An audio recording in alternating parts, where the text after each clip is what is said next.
dando essas informações aí na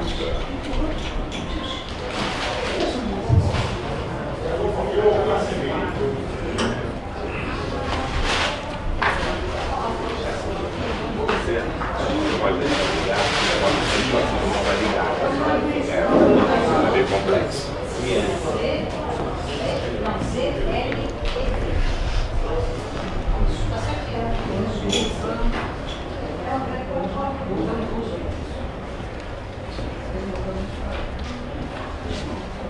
Olá, boa tarde. Gostaria de agradecer a presença de todos nessa terceira parte do debate de hoje. Queria agradecer a presença do Cacá, muito obrigado. Acho que ontem foi uma homenagem bonita, né, Cacá? Eu gostaria de começar te perguntando, por favor, exatamente o que você achou dessa homenagem ontem, recebendo o Neto, e depois eu passo a pergunta para os jornalistas aqui presentes. Foi muito bonito, até eu posso dizer que eu estava muito feliz e muito emocionado. E a surpresa de ter o Neto me entregando o troféu foi inacreditável. Eu não podia passar pela minha cabeça que aquilo ia acontecer. E por acaso é um Neto com o qual eu sou muito próximo. É um cara que viu todos os meus filmes pelo TV, aquela coisa. Eu estava agoniado que ele queria ver a Chica da Silva na tela grande. Eu nunca vi o Chica da Silva na tela grande. Então foi muito emocionante. Eu agradeço muito ao Cine PE, ao Casal Betinho, todas essas pessoas que foram muito generosas comigo.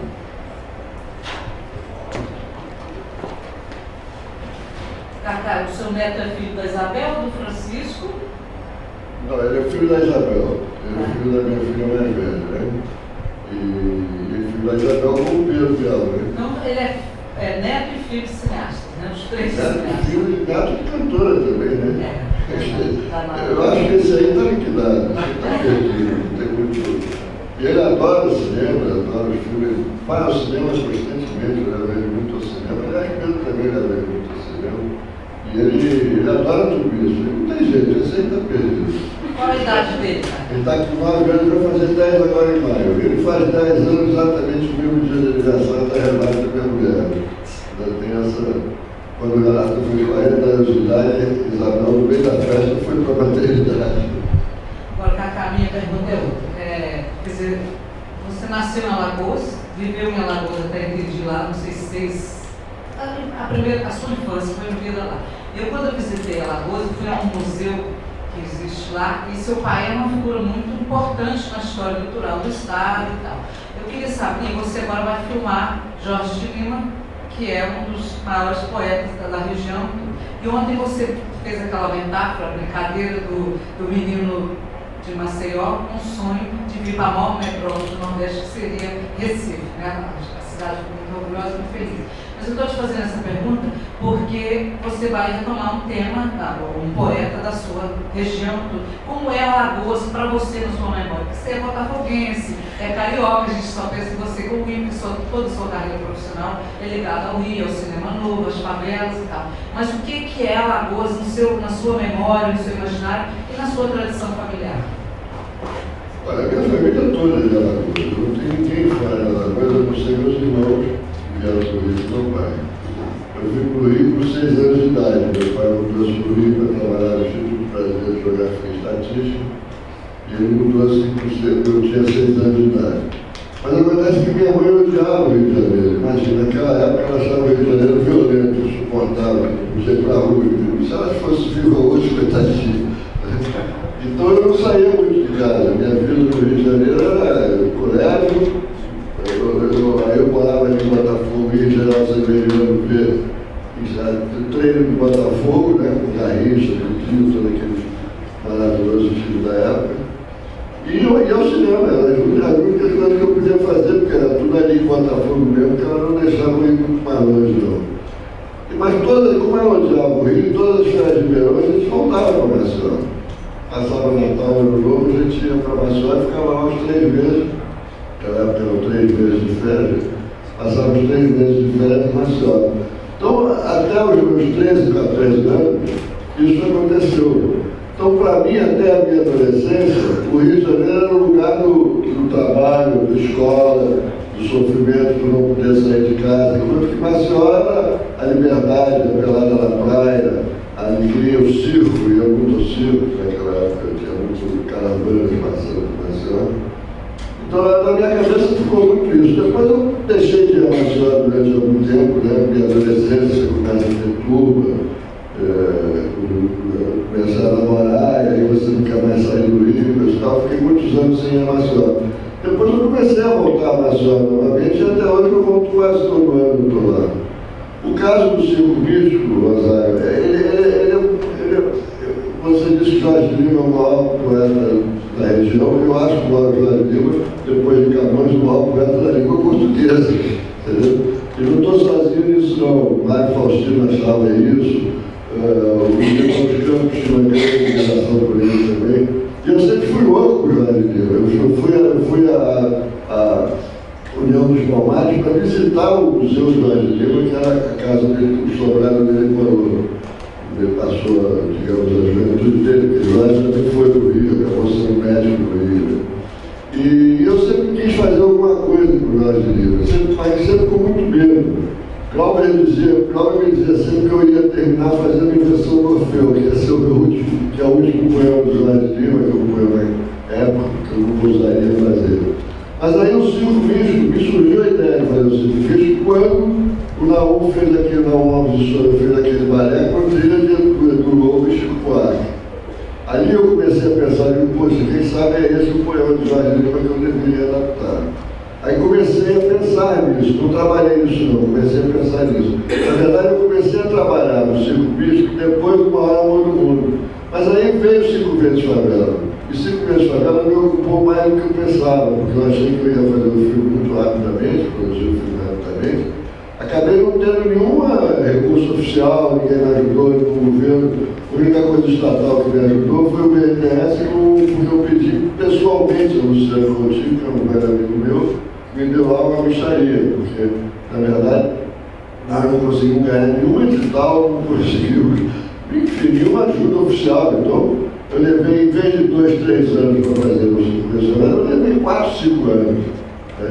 E em seguida veio também o filme do Wilker, que eu tinha um compromisso de produzir o filme dele, o primeiro filme dirigido pelo Zé Wilker, o Giovanni Prado. Essas duas coisas me ocuparam mais do que eu imaginava. Então, na verdade, eu tive que interromper o circo místico, porque eu só agora estou retomando o projeto. Então, eu estou começando a terminei o roteiro, o orçamento ficou muito caro, aí eu refiz o roteiro para o orçamento ficar mais barato, para ficar mais viável nas condições da economia do cinema brasileiro. E agora sim estou começando a produção para valer. Eu diria que eu estou numa pré-produção, pensando em filmar entre o fim do ano e o início do próximo. Zanin. Eu sou o Thaís Pacheco, na Estado de Minas. Digamos que o Zanin estava depois de você. Desculpa, eu Thaís. Não se incomoda? Parece que a sessão do Chico da Silva ficou da manhã, né? Para 10 horas. Eu estava revendo o filme recentemente, que ele vai ser lançado pela programadora Brasil, do DVD, né? E aí eu lembrei que o filme assim, deu uma discussão tremenda na época, né? Foi o filme das patrulhas ideológicas? E, quer dizer, um filme lançado assim, bem na ditadura, ainda com os ecos do cinema novo, uma certa cobrança. Eu gostaria de saber como é que você revê hoje à distância, assim, não apenas o filme, mas toda essa discussão que ele suscitou na época. Como é que você, com os olhos de 2012, como é que você enxerga tudo isso? Zaninho, eu sinceramente não estou fazendo demagogia não, mas eu não guardo muito rancor do que dizem os dois filmes hoje em dia. Eu não tenho muita nostalgia do passado, nem quero que gostaria que todos me amassem, mas se não for possível, o que eu posso fazer, entendeu? Então eu não tenho muito eu não tenho muito ressentimento, não tenho esse sentimento do rancor, eu não tenho. Agora, o Chico da Silva foi um filme, na minha opinião, muito importante do cinema brasileiro, por vários motivos. Primeiro porque, veja bem, politicamente naquele momento era o início do governo Geisel, e que havia aquela promessa de abertura lenta, gradual. Nós, cineastas, acreditamos nisso. Eu me lembro que a gente dizia sempre assim, se entreabrir a porta, vamos forçar para abrir mais ainda. Então, vamos forçar para abrir mais ainda significa fazer as coisas acreditando que a abertura era possível, como de fato foi.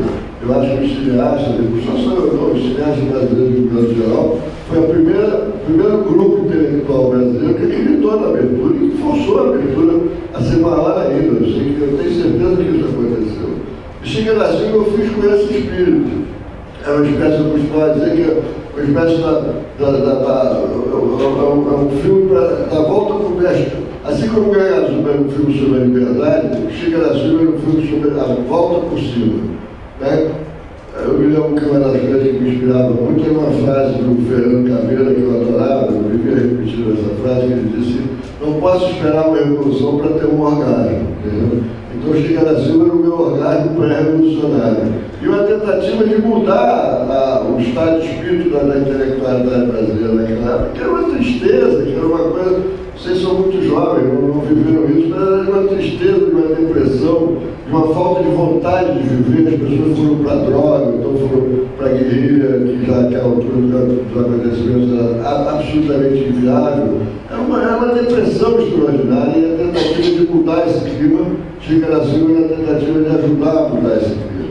É claro que houve uma parte da intelectualidade que não entendeu isso, que partiu para porrada mesmo, né? Me chamaram de machista, racista, meu Deus do céu, não sei de quantas coisas, mas sempre com uma espécie assim de crítica ideológica do filme, né? Como se eu tivesse abandonado as coisas que eu pensei ao longo da minha vida. Isso não era verdade.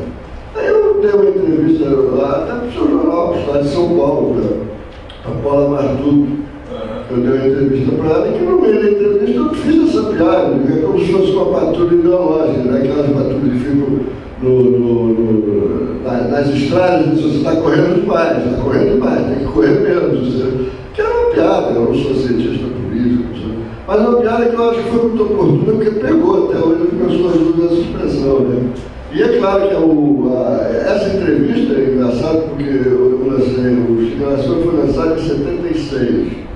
Aí no final de 77, no ano seguinte, eu lancei o Chuva de Verão. Essa entrevista foi dada a propósito do Chuva de Verão. Era para o lançamento do Chuva de Verão. Mas a pergunta da Paula se referia a Chica da Silva, e eu fiz essa piada.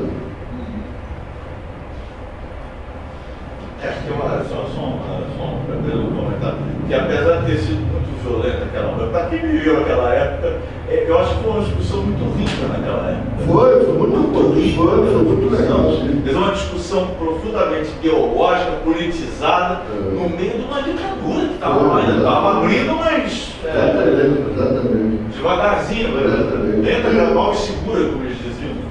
Exatamente.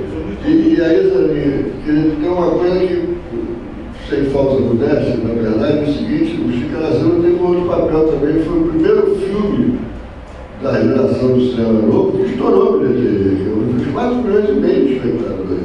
Então essa discussão se tornou popular. Essa discussão se a alegria era também revolucionária ou não, se tornou uma discussão popular. Entendeu? E eu achava que era. Eu me lembro de, aliás, nesse filme do Pedro Bial, o Jorge Malta disse uma coisa que também, na época, me interessava muito, uma frase do Nietzsche dizendo que a alegria era a revolução profunda. A revolução profunda era a alegria. Entendeu? Então o Chica da Silva levou essa discussão, a Chica da Silva horizontalizou essa discussão.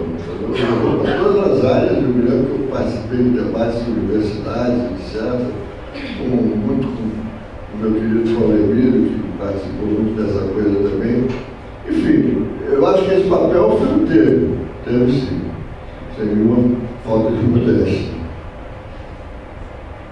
Sou Thaís, do site Minas. Eu queria saber o seguinte: depois de tantos anos, em tantas fases diferentes, hoje, depois dessa homenagem, como você diria que é o ofício do diretor de cinema no Brasil? Está valendo? Olha só, uma outra coisa que eu dizia muito, né? Quando eu comecei a fazer cinema no Brasil, era como você querer ser astronauta no Paraguai. era realmente uma coisa muito distante do viável, né? Não é que não existisse cinema brasileiro, porque pouca gente sabe que o cinema brasileiro tem mais de um século de vida, né? É um dos cinemas mais velhos, mais antigos do mundo. Né? O cinema brasileiro foi a primeira projeção de cinema na América Latina se deu na Rua Douro, no Rio de Janeiro. O primeiro filme filmado na América, não, aí já não é na América Latina, porque no México era um filmado, mas na América do Sul, o primeiro filme feito foi feito pelo brasileiro Afonso Segredo, entrando na Baía de Guanabara. É o primeiro filme filmado na América do Sul. Isso é um cinema muito antigo, que é um cinema que viveu de ciclos, né? Ciclos que começam e acabam. Então, o cinema brasileiro tem uma história, mas não é uma história fluente, é uma história que se interrompe constantemente. Né? Nos meus 50 anos de carreira cinematográfica, porque eu também preciso explicar uma coisa, antes de ser um cineasta, eu sou um cinéfilo. Se Deus me fizesse essa maldade, você tem que escolher entre fazer e ver filmes, eu ia escolher ver filmes, porque a minha vida sempre foi essa. Então, como cinéfilo, como cineasta, eu participei de várias etapas, de vários ciclos na história do cinema brasileiro. O que eu estou vendo hoje, sem um otimismo babaca, realmente estou falando sinceramente, o que eu estou vendo hoje, pelo menos desde 1994, quando foi feita a lei do audiovisual, é que o cinema brasileiro começa a virar uma atividade constante, permanente no país. Isso é revolucionário, vocês não sabem como isso é importante. Porque cada vez que um ciclo termina, vai a zero. E quando você retoma, você tem que recuperar toda aquela experiência, know-how, mão de obra, a infraestrutura industrial, o laboratório que ficou atrasado no passado, os equipamentos. Então, cada vez que você inicia um novo ciclo, é como se você estivesse fundando novamente o cinema brasileiro. Né? Por isso que muita gente até hoje pensa que o cinema brasileiro começou com um cinema novo, começou com o filme. Não, o cinema brasileiro existe desde 1996. Né? Então, hoje você está tendo, pelo menos eu estou vendo assim, você está tendo diante de nós uma possibilidade de que o cinema brasileiro tenha finalmente se tornado uma atividade permanente no Brasil. Já são quase 20 anos dessa, que a gente chamaria de ciclo, mas eu não chamo mais de ciclo, mas esse momento são quase 20 anos, com a maior nível, olha o que eu estou dizendo a verdade, a maior nível de fertilidade, de riqueza, de diversidade, de tendência que o cinema brasileiro já teve ao longo da sua história. Você hoje tem tendências regionais, geracionais, estilísticas, cinematográficas, de toda a natureza, ideológicas, de toda a natureza. Você tem desde o filme comercial, vulgar, vagabundo, que dá dinheiro, até o filme sério, que vai para o festival e ganha prêmio, você tem de tudo. É claro que há momentos melhores, momentos piores. O ano passado foi melhor que esse ano, mas isso acontece em toda a cinematografia do mundo. Isso não tem a menor diferença. Existe as histórias fluentes da cinematografia mundial, como a francesa, a americana, a espanhola, a italiana, tem sempre seus momentos críticos, mas que não acabam, que não são ciclos, são momentos críticos. Talvez esse ano a gente esteja vivendo um momento crítico. Eu reconheço que esse ano não foi tão bom quanto o ano passado, não está sendo tão bom quanto o ano passado. Mas quem sabe a gente tem uma surpresa aí até o fim do ano, não sei o que pode acontecer. Mas eu tenho certeza que eu estou vivendo com toda a minha autoridade de 50 anos de cinema brasileiro, como cineasta e como cinéfilo, eu nunca vivi um momento tão fértil, tão rico e tão interessante como esse que nós estamos vivendo. É claro que eu tenho um grande orgulho do cinema novo, tenho o maior orgulho de ter sido dessa geração, desse clube, mas não se esqueça que o cinema novo era um troço de meia dúzia de pessoas, juntas no Rio de Janeiro. Aqui não é mais um gênero cinematográfico, é uma cinematografia nacional que está nascendo. Marcelo Miranda. Só perguntar uma coisinha, que é uma coisa pontual. A gente sempre fala do cinema novo, desse prestígio da crítica, mas se tem a ideia do público dos filmes do cinema novo, Olha, mesmo prestígio da crítica não era tão grande assim não, né, Zé? A gente foi muito esculhambado, né? Munigiano, Elias Azevedo, o próprio Elias Azevedo foi que inventou o nome do cinema novo, e a partir do certo momento ele começou a bater bravo na gente. mas o que ficou para a história? No Biafra, lá em São Paulo, nós tínhamos defensores muito inteligentes e muito preparados, como o Paulo Emílio, como o Alex Vianney, essas pessoas que, aliás, eu estou quase reduzindo a esses dois, porque, na verdade, a gente tomava muita pancada da crítica. Em relação a público, eu acho que o cinema novo só sobreviveu e só se tornou um cinema com a importância histórica que ele tem. Eu acho que o cinema novo, antes de qualquer coisa, é um marco cultural da história da cultura brasileira. Ele só conseguiu ser o que ele foi, o movimento como ele foi, porque cada um de nós fez pelo menos um filme de público, entendeu? Porque a grande cidade, meu filme foi um sucesso de público. Evidentemente, na época não havia as estatísticas como a gente tem hoje. Você não sabia, eu não sei te dizer quanto a grande cidade fez em termos de público. Não se sabia disso na época, não havia esse registro na época. Mas eu sei que quantas semanas ele ficou em cartaz, o sucesso que foi. Então eu posso lhe garantir que a grande cidade, o meu filme, o Menino de Engenho, o filme do Walter Lima Júnior, o próprio Deus e Alma na Terra do Sol, o filme do Walter, ou do Glauber, o que mais, meu Deus? O Boca de Ouro, do Nelson Pereira dos Santos, os Cafajestes do Rio Guerra, foram filmes de grande sucesso popular. Graças a isso é que o cinema brasileiro, que o cinema novo conseguiu se impor como um movimento que ficou na história do cinema brasileiro. Entendeu? Eu acho que é graças a isso. E em alguns casos eram filmes que não só faziam sucesso popular, como também tinham sucesso de crítica, como era o caso do Deus e Diabo da Terra do Sol, que é filmes internacionais, todo mundo sabe disso. Entendeu? Então, a diferença do cinema novo era um movimento cinematográfico vertical, ou seja, era uma meia dúzia de pessoas que pensavam na mudança do cinema brasileiro. Eu costumo dizer isso com muito carinho, porque eu tenho o maior orgulho, mais uma vez, de ter essa coisa, mas o programa do cinema novo era muito simples, tinha só 3 pontos: mudar a história do cinema, mudar a história do Brasil e mudar a história do mundo. Entendeu? Então, isto foi que transformou o cinema novo. Como Paulo Emílio dizia, vocês têm um projeto, ter um projeto é ter caráter. Entendeu? Isso foi que fez a grande virtude do cinema novo. Hoje você não tem um cinema novo. Eu, aliás, isso é uma discussão, outro tipo de discussão, mas eu posso adiantar que eu acho que nunca mais na história do cinema vai haver um movimento cinematográfico, como teve no velho Wagner, o cinema independente americano. Mas não esse cinema independente americano, que é um falso cinema, é um vestibular para Hollywood. Mas aquele famoso cinema independente Cassavetes, né? Agora, eu acho que não vai ter mais movimento, porque hoje a manifestação cultural é diferente, é fragmentária, compartilhada, enfim, é diferente, não é a mesma coisa. Mas do ponto de vista da horizontalização do cinema brasileiro, nesse momento é muito mais poderoso. Este é o momento em que todas as diversidades estão cabendo dentro do cinema brasileiro. E isso é muito bom. Isso é muito bom. É muito importante que o cinema brasileiro seja capaz de representar a própria diversidade do país, geográfica, humana, étnica, cultural, entendeu?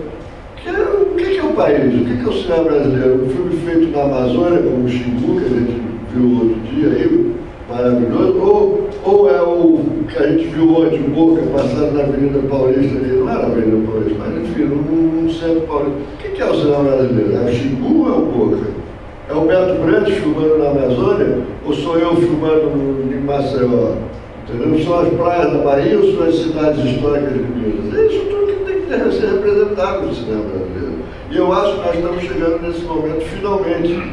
E digo mais, acho que nós somos um dos poucos países, uma das poucas cinematografias do mundo que pode ter essa diversidade e essa horizontalidade, por causa das condições do país mesmo. Talvez os Estados Unidos, Rússia, China, Índia, o que mais? Não tem mais ninguém que possa ter esse tipo de cinematografia como a gente pode ter.